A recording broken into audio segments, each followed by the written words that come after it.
C'est Patrick. Aujourd'hui, j'aimerais aborder le sujet de la lumière, c'est-à-dire l'incorruptibilité de la lumière versus la corruptibilité de la lumière, c'est-à-dire la possibilité que la lumière soit corrompue, la lumière d'un être cosmique. Pouvez-vous nous parler de ce sujet, s'il vous plaît? Très bien.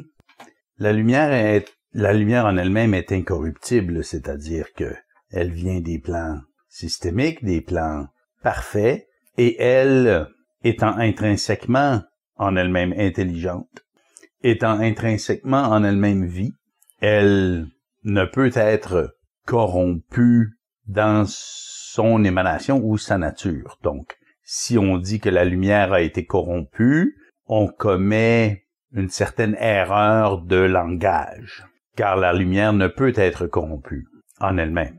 D'accord. Par contre, l'être, même un être très évolué, très élevé en lumière, peut être amené, à cause de la manipulation des forces sombres, des forces anti-lumière sur Terre, à se comporter d'une manière anti-lumière. Ah.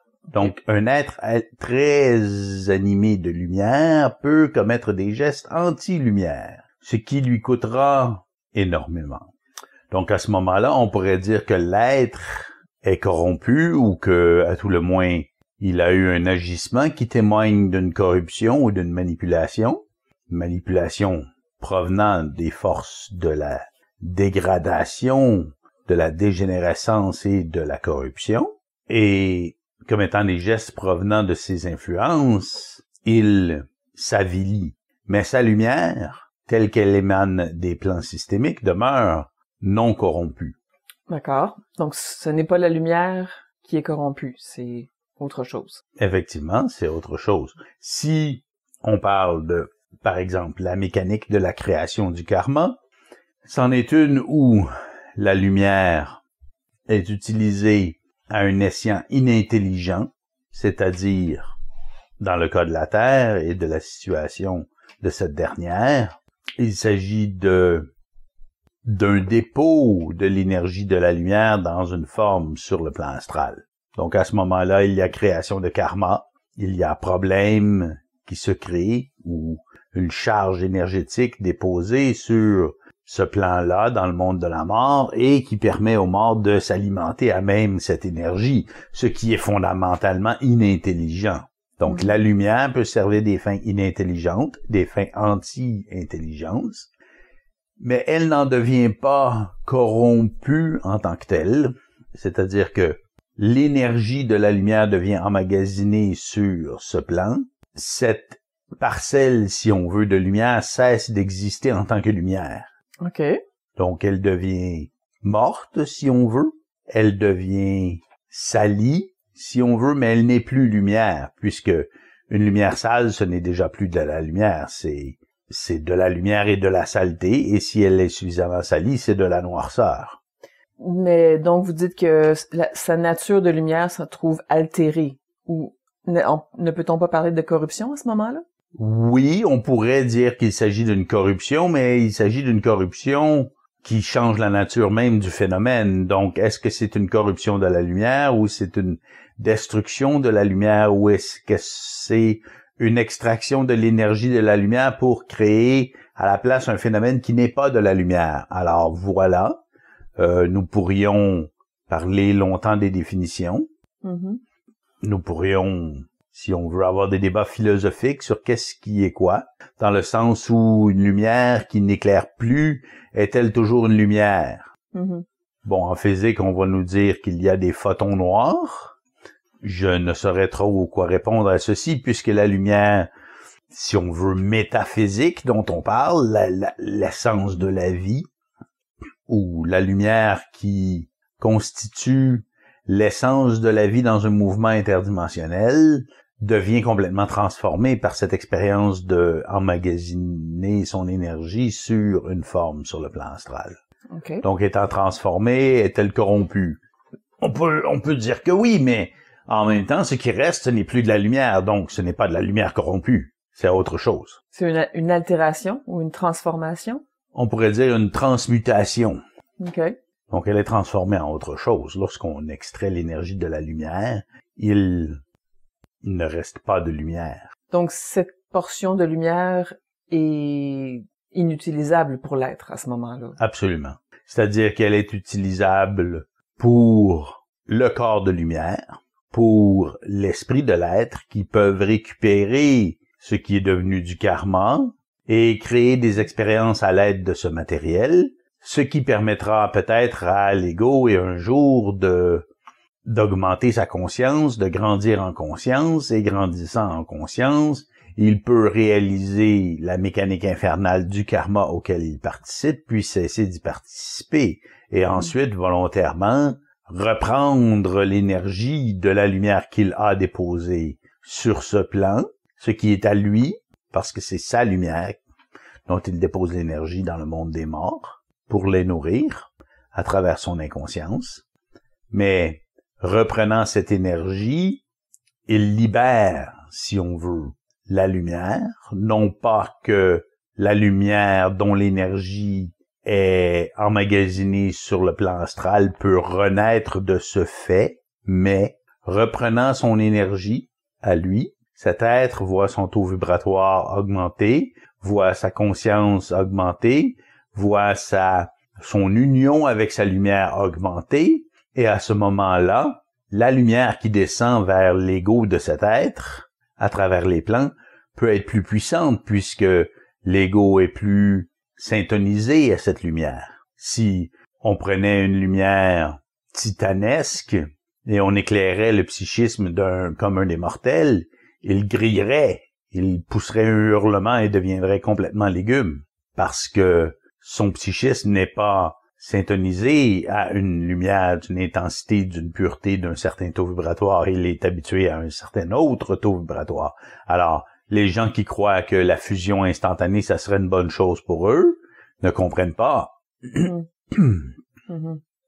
Vous parlez, il me semble, de deux phénomènes. Peut-être que c'est pas le cas, mais parce que je vous entends parler d'un côté de lumière et de l'autre d'énergie. Alors, il semble s'agir de deux phénomènes distincts. Est-ce que vous pouvez nous parler de ça? Oui, c'est-à-dire que la lumière contient beaucoup de ressources, mais la lumière en elle-même est un phénomène qui en regroupe plusieurs, mais elle n'est pas la simple addition de ces phénomènes. Okay. Elle est beaucoup plus. Donc la lumière est intrinsèquement intelligente, mais elle n'est pas consciente. Elle est vie, mais elle ne vit pas. OK. Alors, est-ce là votre définition de la lumière ou est-ce là une définition de la lumière? Il s'agit plutôt d'une description de la lumière. Une description de la lumière. Je puis continuer. Donc, la lumière étant vie, elle permet à l'être qui la reçoit de vivre ou d'exister selon son niveau de conscience et d'épuration psychique et de lien avec le plan, justement les plans de la lumière. Peut-on parler de l'essence vitale de l'homme? Oui, effectivement, c'est ce dont il s'agit. OK. Et la lumière étant intelligente, tout ce qu'elle touche, qui est en lien avec la vie, est bonifié par cette lumière. C'est ce que son intelligence signifie. Donc, un peu comme lorsque les Égyptiens de l'Égypte ancienne priaient le dieu soleil de faire pousser leur récolte, ben, ils avaient raison.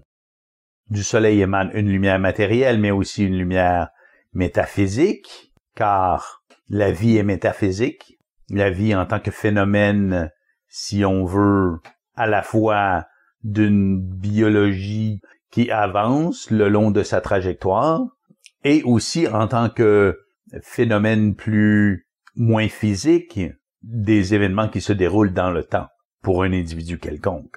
Donc, dans ces deux aspects, la vie relève de la lumière qui est fondamentalement intelligente.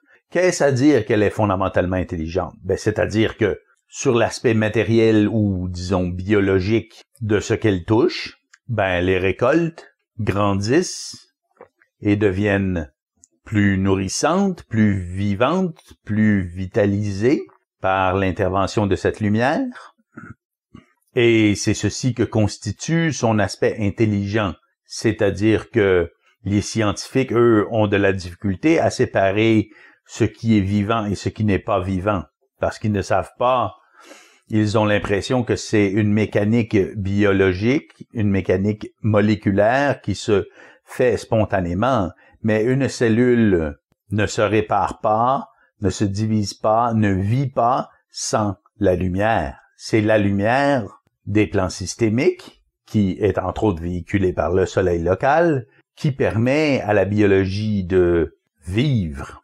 Et donc, ce que la lumière touche, elle améliore au niveau biologique. Et puis, elle améliore aussi ce qu'elle touche au niveau psychique. Donc, en termes métaphysiques, immatériels, l'être animé de sa lumière est en processus d'amélioration, en général. C'est-à-dire que sa lumière lui sert à avancer, et même s'il est très inconscient, peut-être dans 50 ans, peut-être à travers de multiples incarnations, il parviendra à s'unir davantage avec cette lumière et comprendre que cette lumière a toujours été là pour le faire avancer dans la bonne direction étant l'émergence de l'intelligence objective chez cet être. Parce que l'intelligence amène l'intelligence et la vie de l'humain, si on parle de ceci, elle mène à l'intelligence, c'est-à-dire à l'acceptation de la lumière en tant que porteur de vie et d'information dans l'être. Donc, vous dites que la lumière est intelligence, ou elle est porteuse d'intelligence. Elle est porteuse d'intelligence. Elle est fondamentalement intelligente. OK. C'est-à-dire qu'elle est intrinsèquement intelligente. Est-elle aussi intrinsèquement amour? On ne peut séparer l'amour et l'intelligence. OK. C'est-à-dire que ceci serait suffisant pour faire un entretien complet, mais est-il intelligent de ne pas aimer un être vivant? Non, c'est inintelligent. Donc, dès que l'intelligence existe, elle, à sa mesure, est capable d'apprécier ce qui est vivant. D'accord. Parce qu'elle est vie, elle est intelligence, et elle permet l'appréciation de ce qui est vivant, ce qui est de l'amour. Bon. Alors, on ne peut séparer intelligence et amour. On ne peut intégrer un sans intégrer l'autre. Mais au niveau de l'être, disons l'être humain, il y a du chemin à faire. Revenons donc à ce dont nous parlions tout à l'heure, c'est-à-dire à savoir s'il y a une différence entre énergie et lumière, et ou si l'un est une partie de l'autre. Oui, il y a de l'énergie dans la lumière, comme il y a de l'intelligence, comme il y a de la vie. Il y a beaucoup de choses dans la lumière. Et lorsque je dis que c'est l'énergie de la lumière qui devient emmagasinée sur une forme sur le plan astral lors de la création du karma, c'est ceci, c'est l'énergie de la lumière. Ce n'est pas la lumière en tant que telle. La lumière devient dénaturée, donc elle cesse fondamentalement d'exister en tant que lumière. Elle devient autre chose. Que devient-elle? Un non-sens. C'est-à-dire? La vie morte. C'est-à-dire que lui autant son énergie, sa faculté d'être intelligente devient nulle. OK. Donc, la lumière ne peut être intelligente sans son énergie. C'est ça. Et donc, étant dépourvue d'énergie et d'intelligence, elle cesse d'être lumière. Et elle ne peut donner vie. Donc, tout ceci fait qu'elle n'est plus de la lumière. OK. Il n'y a plus rien pour dire qu'il s'agit de la lumière. Il s'agit plutôt de la noirceur. Donc, lorsque l'énergie de la lumière est capturée, disons, dans une forme, se trouve être capturée dans une forme, cette portion, disons, de lumière devient inutilisable pour l'être humain. Pour quoi que ce soit. Pour quoi que ce soit. Et donc, cela a pour effet de diminuer les capacités de l'homme ou de la femme, bien entendu. De l'être qui fait ceci, oui, il perd de ses capacités selon le point de vue systémique et objectif de ce qu'est l'être humain. Cependant, en tant qu'expérience d'être incarné, il ne vit pas selon les lois systémiques. Il vit selon les lois de l'incarnation, les lois du karma, les lois de la manipulation par les forces anti-lumière qui, elles, ne cherchent qu'à se gaver de cette énergie. La lumière elle-même, elles n'en ont rien à foutre, puisque c'est son énergie qu'ils veulent. C'est sanguinaire de l'autre côté, c'est sangsues de l'autre côté, c'est vampires.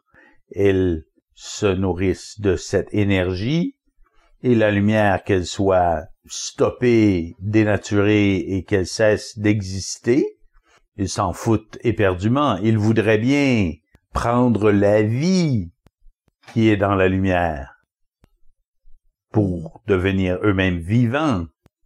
Mais ils ne peuvent pas, et tentant de faire ceci, ils n'en prennent que l'énergie. Donc, ils ont le sentiment d'une grandeur qui les imbibe. Ils s'imbibent donc d'une illusion ou d'un sentiment de grandeur et de puissance qui ne leur permet que une certaine puissance sur leur plan, qui est un plan anti-lumière. Donc, il n'y a rien d'objectivement bon ou beau dans ceci. C'est la destruction du beau et du bon au profit du laid. Donc, ce n'est pas avantageux pour qui que ce soit, incluant pour ces entités.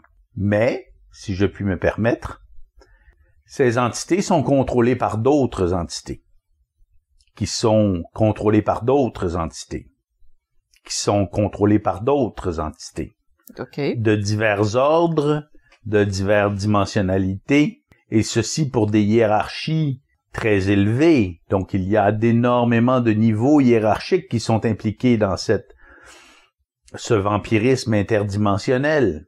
Et les entités qui font ceci, qui sont le plus près de l'humain, qui le saignent, sont celles qui n'ont absolument rien à gagner de ceci. Elles ont tout à perdre. Mais pourquoi le font-elles alors? Parce qu'elles sont contrôlées par d'autres. Donc, les hiérarchies sont anti-humains. Les hiérarchies sont anti-lumière et surtout anti-humains. Bon, c'est un autre sujet. Disons, on pourrait ouvrir une grande parenthèse là-dessus. On pourrait. Mais conservons ce sujet pour un autre entretien, à moins que vous vouliez élaborer là-dessus. Je suis d'accord. OK. Donc, notre sujet original était la corruptibilité ou l'incorruptibilité de la lumière. Donc, ce que vous dites un peu, c'est que ce n'est pas vraiment corruptible, c'est plutôt qu'il y a une portion de la lumière qui se fait voler. On pourrait dire ainsi, on pourrait dire transmuter, si on veut, comme on pourrait transmuter l'or en plomb, si on était vraiment sous-doué. Un plus doué transformerait le plomb en or, mais bon, pour ce qui est des forces, de ces forces, elles sont des sous-doués qui transforment l'or en plomb, donc, ou qui transmutent l'or en plomb. C'est une analogie valide. Mais est-ce qu'à ce moment-là, dans ce processus de captation de la lumière, dans des formes, de l'énergie, de la lumière dans des formes, est-ce qu'à ce moment-là, l'être perd cette lumière-là pour toujours?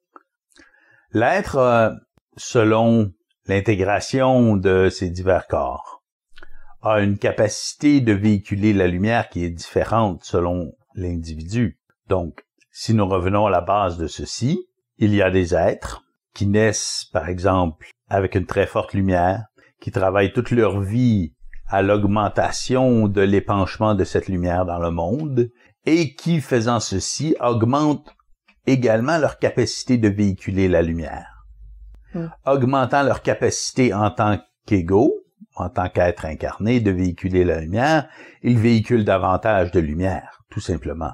Donc, si un être devenait Dieu, par son expérience terrestre, disons-le ainsi, il aurait une lumière si éclatante, il pourrait véhiculer toute la lumière de l'univers ici sur Terre, ce qui ne serait pas nécessairement très utile.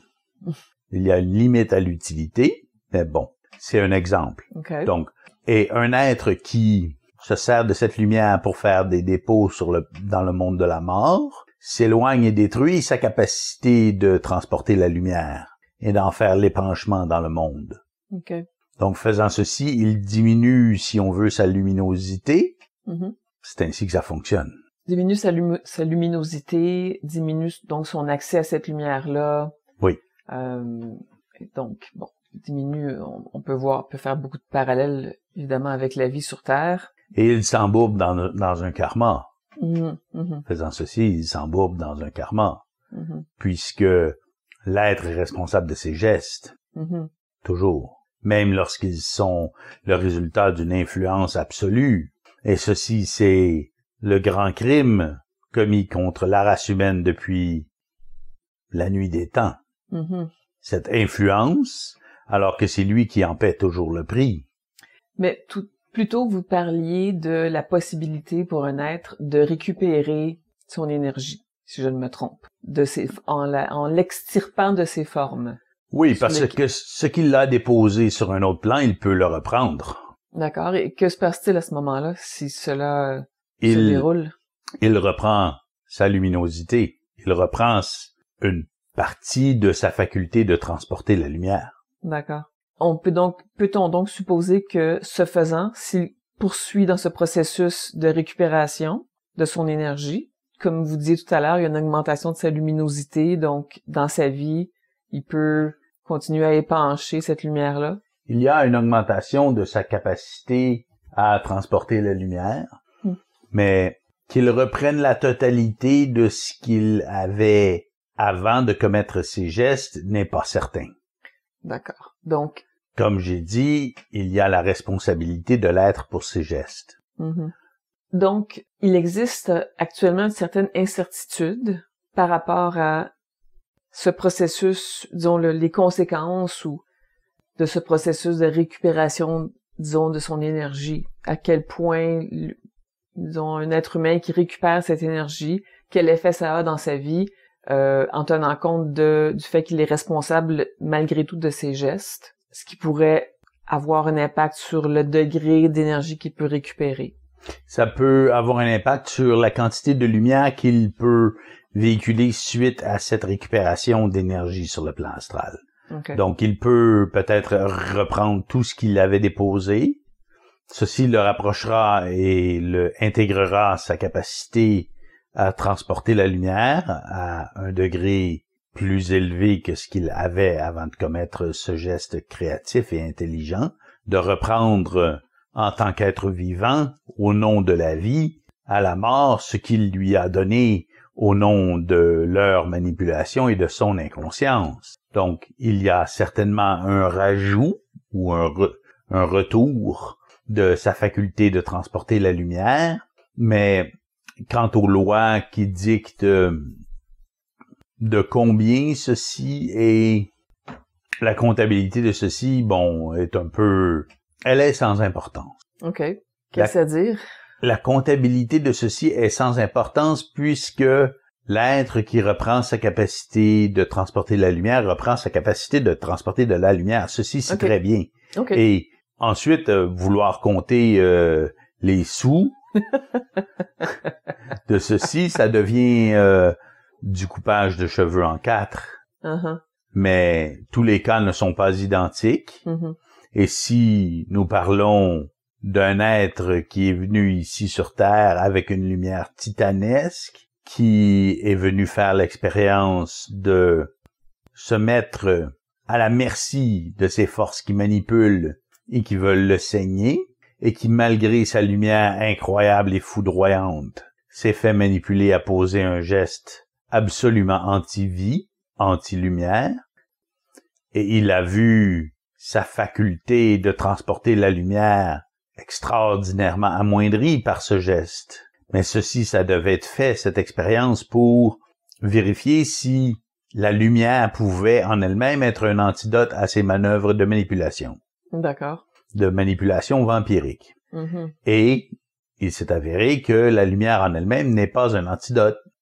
Seule la conscience peut être l'antidote.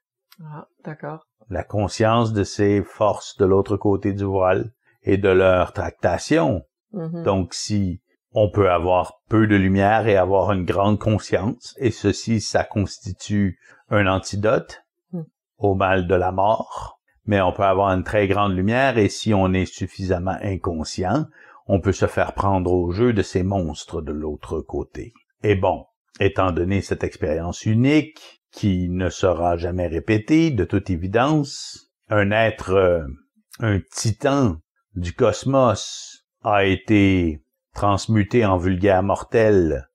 Et suite à ceci, il travaille à retrouver sa capacité de véhiculer la lumière, mais l'expérience a été faite pour vérifier si les lois, justement, de la lumière, dans notre relation avec le plan astral, le karma, l'incarnation et tout ceci, si cela était idéal ou s'il pouvait y avoir une meilleure version de ces lois.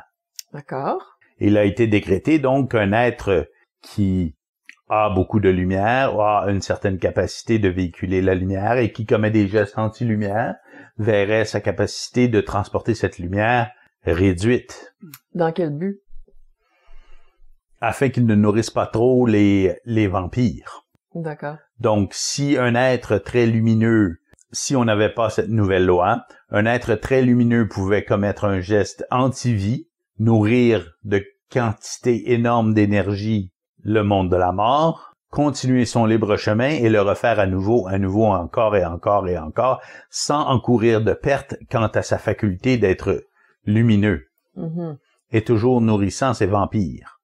Mais la question a été examinée et il a été trouvé que il serait préférable qu'un être qui se fait prendre ainsi n'ait plus autant de capacité de nourrir ses monstres. Qu'il en perde la capacité graduellement au fur et à mesure où il fait ceci. Donc ces vampires, un jour, n'ont plus d'intérêt à saigner ce même pauvre air qui est devenu tel un saucisson trop sec, qui n'a plus de substance liquide à tirer. Il n'y a pas de sang pour un vampire à tirer d'un saucisson trop sec. Alors c'est un peu l'analogie. Si vous êtes un saucisson sec, on vous laissera tranquille.